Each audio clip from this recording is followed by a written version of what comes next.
નમસ્કાર મિત્રો, હર હર મહાદેવ મિત્રો. આ સ્પ્લેન્ડર પ્લસના ઇન્ડિકેટર એક બાજુનું ઇન્ડિકેટર વળી ગયું છે. તો આપણે ઇન્ડિકેટર કેવી રીતે સીધું કરવું એ આપણે આ વિડીયોમાં આપણે જોઈશું. મિત્રો, જો આપણે આમાં નવું કાંઈ નથી નાખવાનું અને આપણે દેશી જુગાડ કરીને આમાં ઇન્ડિકેટર એક બાજુનું વળી ગયું છે. જો આ એક ઇન્ડિકેટર રહ્યું ને સીધું છે ને જે આલી બાજુનું રહ્યું ને એ તમને એક બાજુ નીચે નમી ગયું એવું લાગશે.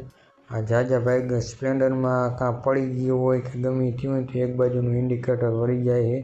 તો આપણે ઇન્ડિકેટર કેવી રીતે સીધું કરવું ને એ આપણે આ વિડીયોમાં જોઈશું. તો મિત્રો, એના માટે છે ને આપણે એક હથોડી અને ડિસમિસની એની જરૂર પડશે. જો આની નીચે એક 4 પાર્ટનો સ્ક્રૂ આવે છે, એ આપણે 4 પાર્ટનો સ્ક્રૂ ખોલશું ને એટલે આ કાચની એનું નીકળી જશે. તો આપણે હથોડીની ડિસમિસની હું તમને બતાવું. અને જો અંદરની સાઈડ જે આ પટ્ટી છે, એક લોખંડની પટ્ટી આવે. જો મિત્રો, જો આ એક પટ્ટી છે અંદરની, એ આપણે નવી નાખીને તો ઇન્ડિકેટર એક બાજુનું રહ્યું ને સીધું થઈ જાય છે.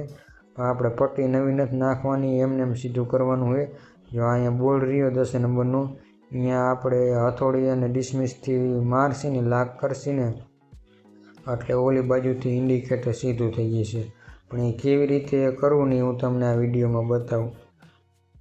મિત્રો, જો એના માટે આપણે એક હથોડી અને એક ડિસમિસ અને એક 4 પાર્ટ ડિસમિસ લેવાનું છે.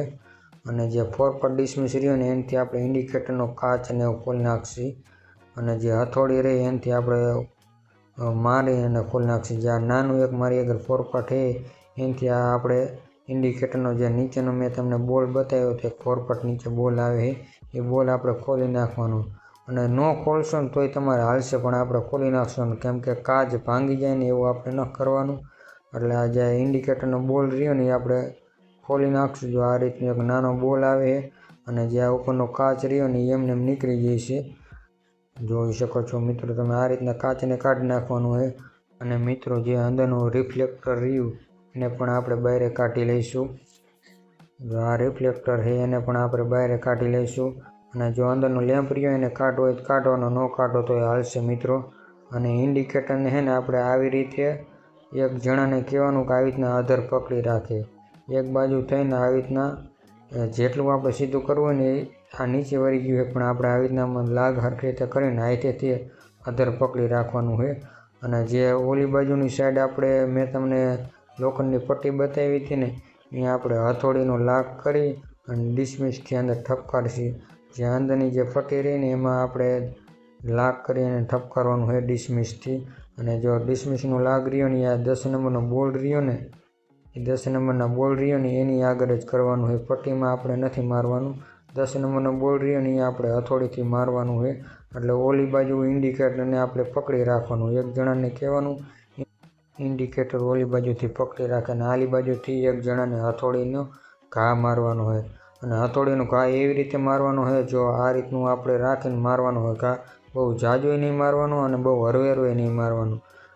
જોરથી મારશું તો ઓલી બાજુથી ઇન્ડિકેટર ભાંગી જશે. એટલે ધીમે ધીમે લાગ કરી અને થોડી મારવાની એટલે ઇન્ડિકેટર સીધું થઈ જશે.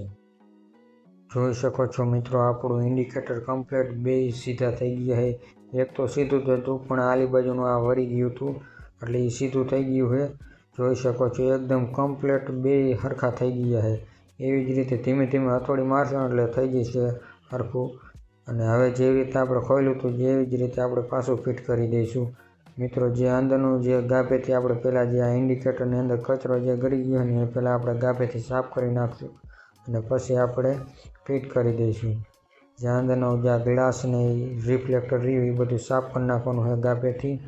આપણે ગાભેથી સાફ કરી અને હતું ને એમને પાછું ચડાવી દઈશું. જોઈ શકો છો મિત્રો, આ રીતના ગાભો લઈ અને સાફ કરી નાખવાનું હોય. પછી જે અંદરનું રિફ્લેક્ટર હતું એને ચડાવી દેવાનું હોય.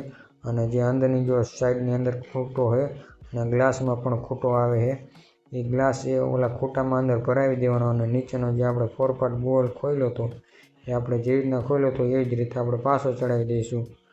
જોઈ શકો છો મિત્રો, આ રીતનું આપણે ઇન્ડિકેટર સીધું થઈ ગયું છે કમ્પ્લીટ.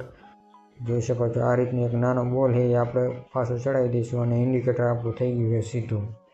મિત્રો, જો તમને આ વિડીયો સારો લાગ્યો તો લાઈક કરો, શેર કરો અને સબસ્ક્રાઈબ કરો. પાછા મળીશું નવા વિડીયોમાં. ઓમ નમઃ પાર્વતી પતિ હર હર મહાદેવ હર.